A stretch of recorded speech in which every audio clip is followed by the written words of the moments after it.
And then the last point, the U.S. women have won every game this calendar year, but some people think they haven't been overly impressive.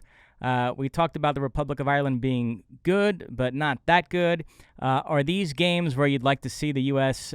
Really be convincing and hang a big number and show that they're back to their imperious best?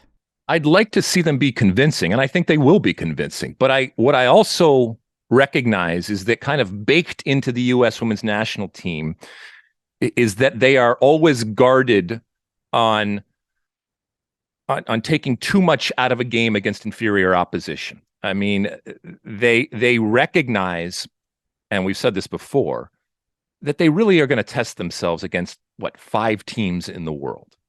And that's where they are going to be judged. And that, against those types of teams, is really what is going to decide whether they make history and become the first team, men's or women's, to win 3 World Cups in a row.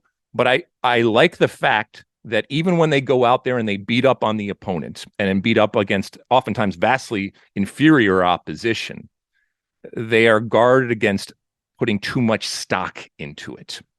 And I think that that's something that just is part of the U.S. women's national team. And it doesn't mean you don't score. It doesn't mean you don't celebrate. It doesn't mean that you don't praise when the team plays well, even against inferior opposition.